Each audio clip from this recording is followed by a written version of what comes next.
asalaamaaleykum mbokki internet yi muy ci Yacine Diong ak Kaaraange yoon wi ci Ndam Média TV monsieur Alioune Daffé ñu ngi lay nuyu. maa ngi leen di fay internet yi nekk ci seen plateforme bi yëpp ak fépp fu ñu leen di seetaanee à travers le Sénégal et le monde. am na solo présenté wu bref ndax askan wi gën a fàttaliku kan la ñuy jàkkaarloo. waaw man maa ngi tudd Alioune Badara Daffé nekk directeur auto-école consultant en sécurité routière. Et je pense que je suis un ancien dans le secteur. te lépp loo xam ne dañ koy waxtaanee pour préserver l'intégrité physique des Sénégalais ci kaw tali yi rek je suis partant et tout le temps disponible.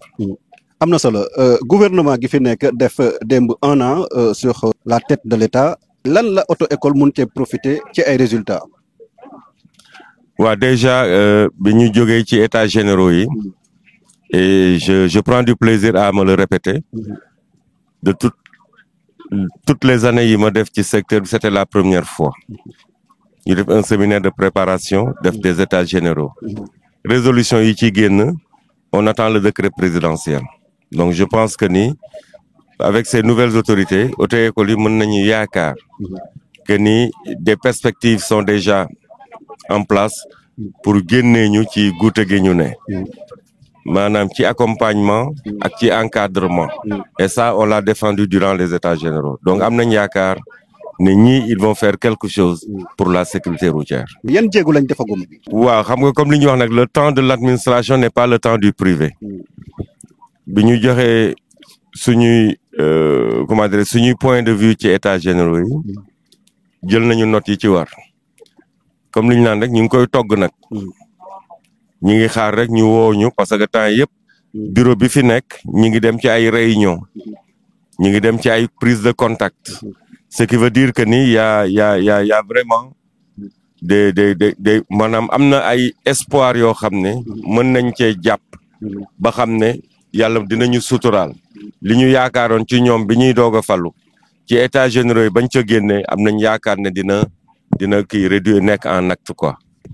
lu mel ni stade amitié boo leen xëyoon tey ñu jox leen sommation lan la leen di def.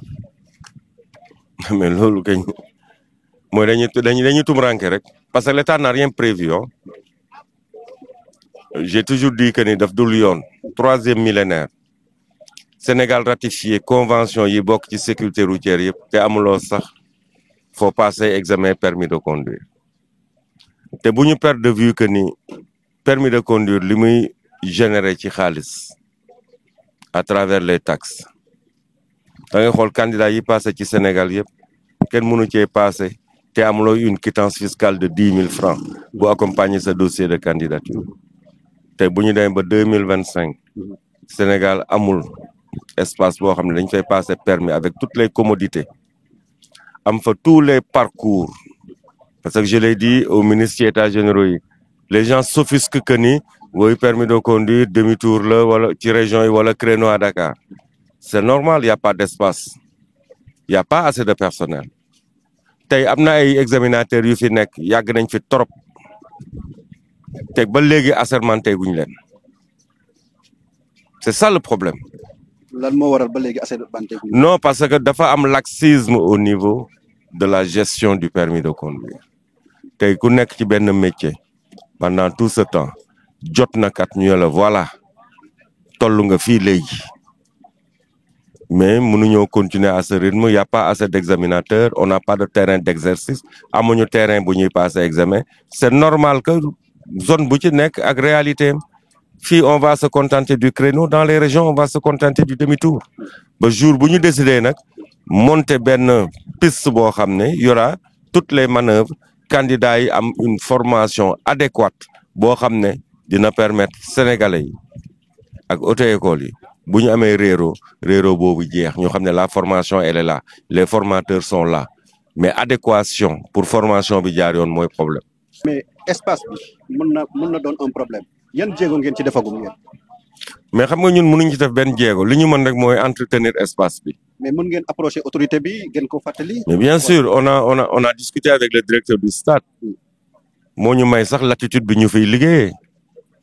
donc mais nag suñu demee ba pour que ñu homologuer le stade la réserve foncière direction bi da koy nangu c'est pas méchant. Ils nous ont octroyé cette partie, ça fait des années, ñu ngi fi liggéey di fi passer permis. Mais il est temps vraiment ñu jël lu ñu moom ñu defaral ñu loo xam ne auto-école ak permis de conduire ñoo ko moom. Muy un centre boo xam ne on va passer l'examen du permis ak toutes les garanties de sécurité. am ñu gisee ne stade nekkoon na ci ay chantier te fu mu toll nii bu yembul sax jege na ko. loolu lan ngeen di wax autorité bi pour anticiper ko. Non, anticipation moom elles sont bien placées les autorités pour xam ne fii ñuy defee permis de conduire dans quelques moments dans quelques jours dans quelques semaines la direction du stade da koy jël. Alors qu'ils sachent que ni ce serait vraiment aberrant que ñu toog programmer des sessions du permis de conduire te amuñu fuñ ko defee. Donc je pense que c'est une course contre la montre. C'est à elles, ces autorités, de trouver les voies et moyens pour que Sénégalais bi ñu bañ a aliéner le droit du Sénégalais à passer son permis de conduire dans des conditions idoines. jafe-jafe yi ngeen di jànkonteel mu bokk ci le business du permis de conduire loolu noo leen koy dundee ba tey. loolu yëpp mën nañ ko teg ci benn cadre mooy état moo man dama ko yàgg wax état moo libéraliser un secteur.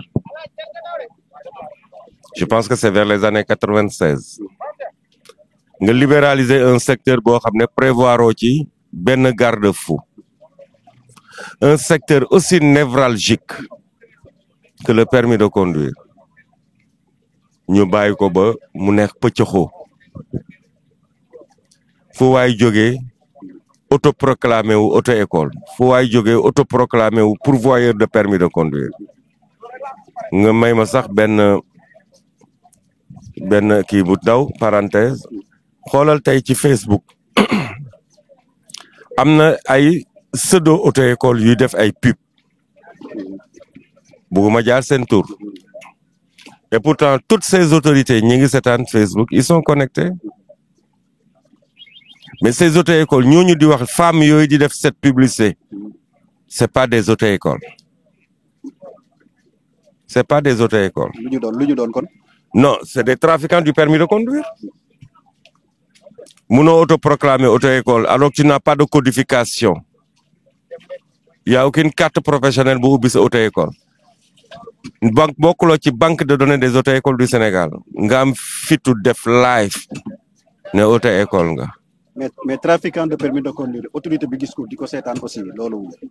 moo tax mooy l'insécurité routière ñëpp am nañ ci part de responsabilité au Sénégal ci kaw ba ci suuf loolu moo mos a nekk ça a gangréné le secteur mais comme on l'a dit ci kanam ci bi ñuy doog a commencer espérons que ne ak états généraux yi ñu génn parce que moo yooyu yëpp nekk autour du permis de conduire teg nañ ko ci kaw table bi les autorités prendront les décisions idoines pour ñun déjà ñu mën a sauvegarder la profession qui nous est chère sauvegarder la personnalité bi nga xam ne mooy nekk ci ku ci nekk ci ñun sauvegarder la personnalité de ñi bokkal liggéey bi mooy les agents yi nga xam ne ñoo war a superviser l'examen du permis de conduire parce que lu nekk ñu ngi koy wax ci suñu kaw mais bu ñu état dimbalee dinañ xam ne la formation mën na jaar yoon ko comme ni mu nekkee passage du permis de conduire mën na jaar yoon comme ni mu nekkee mais il faut que nag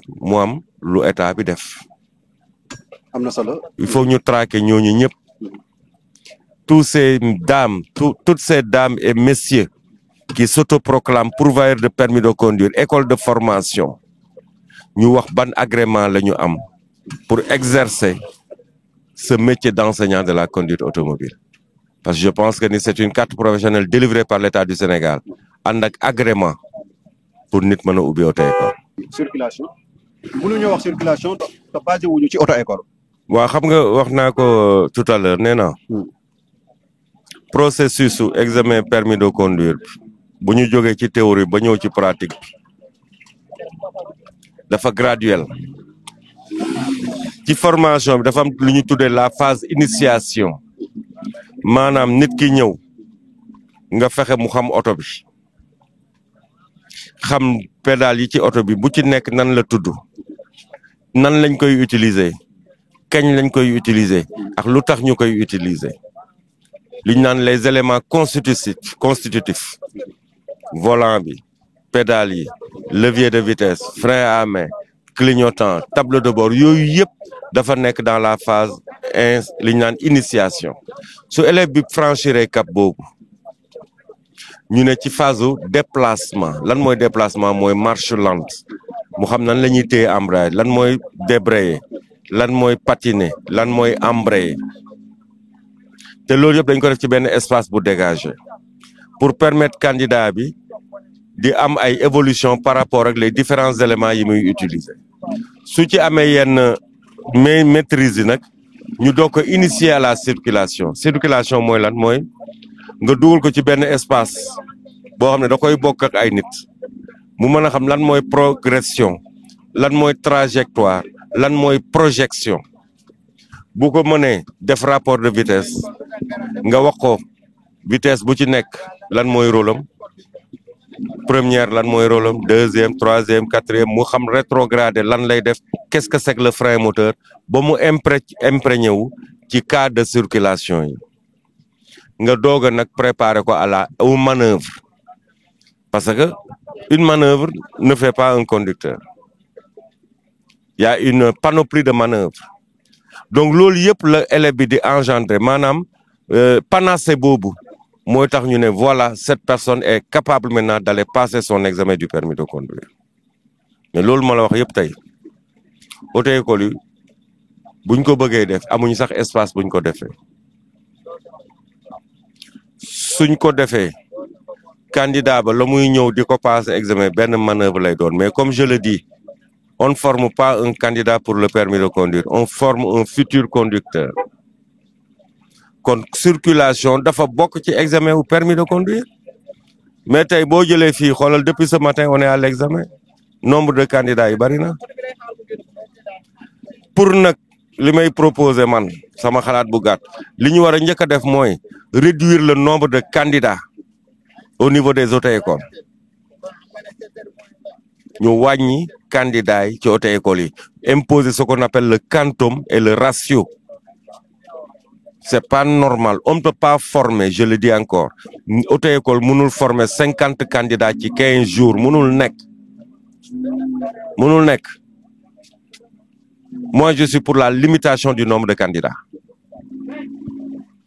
dina tax examen bi dina commencer ci waxtu jeex ci temps formation bi dina mën a jaar yoon qu'on ne forme plus le candidat pour le permis de conduire mais qu'on s'évertue à former des futurs conducteurs. est-ce que bu ñu limité tey li nga xamante ne mooy candidat yi est-ce que dina am auto-école yoo xamante ne dinañ ci génn dans le domaine financier. xam nga nag le viatique c'est pas le domaine financier. man viatique bi ma gëm c'est la rentabilité maanaam rentabilité mooy cotisation bi ngay cotiser ci société bi pour faire de bons conducteurs. C'est quoi l'aspect financier comme li may wax rek tey bu ñu demee ba le gain du transport ëpp bakkanu sénégalais bi kon tey bu ñu demee ba aspect financier bi ëpp formation bi ci biir auto-école ça veut dire que ni on aura dévoyé suñu rôle formation ku bëgg formation bu jaar yoon tu ne vois pas l'aspect financier c'est un sacerdoce c'est un viatique. am na solo wax nga ko léegi le gain du transport bu gënalee Sénégalais bi bakkanu doomi aadama bi circulation bi est-ce que dinañ respecter li nga xamante ne mooy normes yi ci tënku. avant de respecter une chose il faut la connaître ñu ci bëri mënuñoo respecter parce que xamuñu lu ñuy respecter j'ai l'habitude de dire que ni ñett ñooy daje ci kaw tali bi ki xam code de la route di ko respecter ki ko xamul te du ko respecter ak ki ko xam bañ ko respecter kon le respect déjà li koy lal mooy la connaissance boo xamee dara nag ci ngay doog a xam nan lañ koy respecter moi j'ai toujours dit que c'est pas normal que ku mën a yor oto ci biir dëkk di ko dawal 365 jours te xamuloo les régimes de priorité kuy dawal oto ci àll bi interurbain pendant 365 jours te xamoo les fondamentaux de sécurité routière mënul ànd doon loolu laa gëm Il y a 2 zones d'accident, en zone urbaine et en zone interurbaine. Te zone bu ci nekk am na luy causer accident ya bu nekkee zone urbaine accident yu bëri da nga gis ay oto yu mbëkkante la.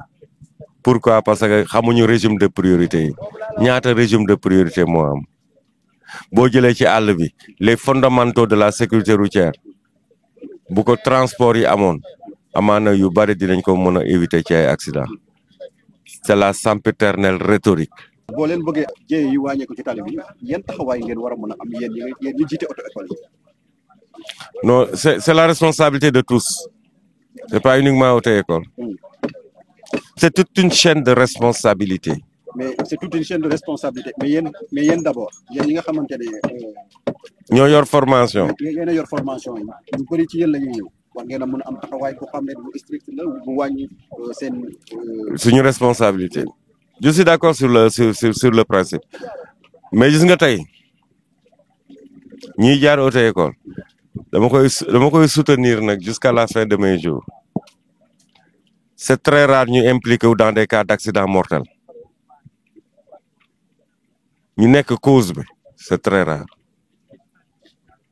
du ca njàng dawal ba waaye mën nañ ca mooñ nga la parce que ki lay jàngal code de la route mi ngi di préparer sa defar sa dawal mënul jaar yoon te ka koy def xamul le minimum des règles de sécurité. C'est pas possible. am nañu nag part de responsabilité bu nekkee ñun sénégalais bi ñuy former mu fay ñu xaalis defaluñ ko formation bu baax foofu notre responsabilité est engagée mais nag ñiy def transport ñëpp ñu ci bari xamuñu buntu auto-école nu mu mel côté boobu moom les auto-écoles n'ont aucune responsabilité. lan ngeen ci mën a wax autorité bi. Déjà on a décrété l'auto-école obligatoire. C'est-à-dire. kenn mënatul am permis te doo jaar auto-école depuis 2022. depuis 2022. ñi fi nekkoon ñoo def différé. ñi ngi 2025. Est-ce que ba tey ñu ngi koy respecté. dañ ko appliqué gul. on attend le décret. le décret d'accord. d'application. voté nañ ko à l'Assemblée nationale c'est devenu une loi. léegi mise en application bi moo des. léegi mise en application yi autorité yu bees yi nga xamante ne def nañu at ci bopp réew mi lan nga leen di wax ci waxtaan woowee. non ñoom ñi ngi ci nag. parce que moo waraloon états généraux yi ñu woo acteurs yëpp ñëw ñu jàkkaarloo dans le blanc des yeux waxtaanee ko kon elles ont décidé ces autorités que ni lépp lu ñu war a def pour lutter contre l'insécurité routière danañ ko def mais encore une fois le temps de l'administration n'est pas le temps du privé ni le temps de l'administré nañu xaar xam nañ ne bu résultats yi génnee les décisions qui seront prises dina am lu mu yokk ci sécurité sénégalais ci kaw tali bi. yéen a ngi dundee yaakaar daal. waaw am na solo. parce que prémices yi ñu gis. mën na tax ñu dundee yaakaar. am na solo. c'est pas pour faire plaisir à un X ou à un Y mais prémices yi ñu gis nii jar na dundee yaakaar. am na solo. ban message ngay lancer tey ñi nga xamante ni yaa leen jiite ci wàllum auto école en tant que président. waaw di wax sama gars yi rek nañu jàpp xam nga bu ñu demee ba ñu bëgg ñoo jox la formation de tous les Sénégalais dinañ am lu bari loo xam ne war nañ koo soppi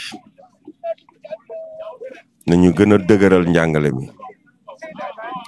la finalité c'est pas le permis de conduire la finalité c'est d'avoir de bons conducteurs le permis c'est tout juste un papier administratif bu ñuy permettre ñu nekk en règle waaye mënoo ñëw ci intersection ba permis bi ni la fii yaa war a jàll wala waruloo jàll donc li ñu moom c'est la formation nañ ci accentuer wu ñu wax aussi les gouvernants ñu aider auto-écoles yi à aider les Sénégalais aider auto-écoles yi mooy ñu defal leen au moins ay formation yu adéquate parce que àdduna day dox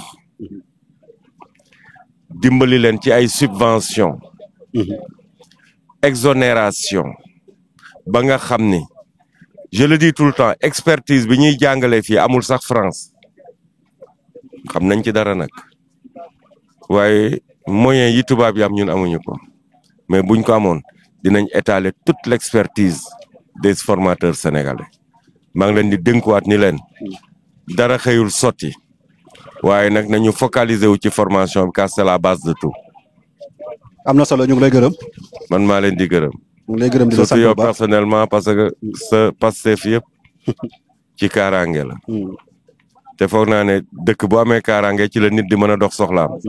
kon bu tali bi amee kaaraange ci la nit ñi di mën a tukki ci jàmm yal nañu ko suñu borom defal. amiin ñu ngi lay gërëm di la sant bu baax a baax mu doonoon suñu kilifa gi di monsieur Alioune Daffé di président des associations des auto-écoles du Sénégal mu doonoon ci Yacine Diongue ak kaaraange yoon wi ci Ndam Média TV jërë ngeen jëf merci.